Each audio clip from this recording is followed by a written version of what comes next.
अश्लील व्हिडिओ काढून 20 लाखांची खंडणी मागणारी टोळी गजाआड. बलात्काराची खोटी केस आणि व्हिडिओ व्हायरल करण्याची धमकी, 20 लाखांची खंडणी मागितली. नोकरीचे आमिष दाखवून एका नामांकित व्यावसायिकाला जाळ्यात ओढायचे, त्याचे अश्लील व्हिडिओ बनवायचे आणि त्यानंतर बलात्काराची केस करू अशी धमकी देऊन लाखो रुपये उकळायचे.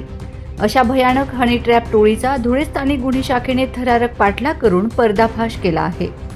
या प्रकरणी टोळीचा म्होरक्या नरेश गवळी याच्यासह एका तरुणीला आणि अन्य एका साथीदाराला पोलिसांनी बेड्या ठोकल्या आहेत. मिळालेल्या माहितीनुसार 18 फेब्रुवारी 2026 रोजी एका तरुणीने फिर्यादी व्यावसायिकाला नोकरीच्या कामासाठी बोलणे करायचे असल्याचे सांगून देवपूरमधील एका घरात नेले.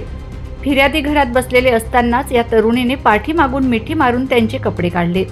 त्याचवेळी दबा धरून बसलेल्या नरेश गवळी, रवींद्र डोंगरे आणि त्यांच्या इतर साथीदारांनी हा सर्व प्रकार कॅमेऱ्यात कैद केला. व्हिडिओ काढल्यानंतर आरोपींनी आपले खरे रूप दाखवले. हा व्हिडिओ तुमच्या नातेवाईकांना पाठवू आणि तुझ्यावर बलात्काराचा गुन्हा दाखल करू अशी धमकी देत त्यांनी फिर्यादीकडे 20 लाख रुपयांच्या खंडणीची मागणी केली. इतकेच नव्हे तर व्यावसायिकाला जबर मारहाण देखील करण्यात आले. घाबरून न जाता फिर्यादीने तात्काळ स्थानिक गुन्हे शाखेचे पोलीस निरीक्षक यांची भेट घेऊन आपबीती सांगितली. पोलीस अधीक्षकांच्या सूचनेनुसार अनैतिक मानवी वाहतूक प्रतिबंधक कक्ष आणि गुन्हे शाखेच्या पथकाने सापळा रचला. फिर्यादीसोबत पोलीस घटनास्थळी पोहोचले असता आरोपी पैसे घेण्यासाठी उभे असल्याचे दिसले.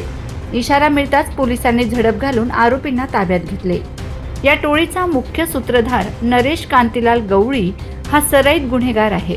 तो आपल्या टोळीतील महिलांच्या मदतीने प्रतिष्ठित पुरुषांना जाळ्यात ओढून खंडणी उकळण्याचे काम करतो. विशेष म्हणजे नरेश गवळी यापूर्वी MPDA कायद्याअंतर्गत 10 महिने नाशिक मध्यवर्ती कारागृहात स्थानबद्ध होता. जेलमधून सुटल्यानंतर त्याने पुन्हा हे गुन्हेगारी रॅकेट सुरू केले होते. देवपूर पोलीस ठाण्यात आरोपींविरुद्ध BNS कलम 308(2), 115(2), 351(2), 3(5) अन्वये गुन्हा दाखल करण्यात आला आहे. नरेश कांतीलाल गवळी वय 30 राहणार देवपूर धुळे, रवींद्र अशोक डोंगरे वय 26 राहणार रमाबाई आंबेडकर नगर धुळे, संबंधित तरुणी राहणार गोळीबार टेकडी धुळे. या टोळीतील इतर 2 महिला आणि 3 पुरुषांचा पोलीस शोध घेत असून या टोळीने आणखी किती जणांना लुटले आहे याचा तपास पोलीस करीत आहेत. अनोळखी महिला किंवा व्यक्तींच्या प्रलोभनाला बळी पडू नका.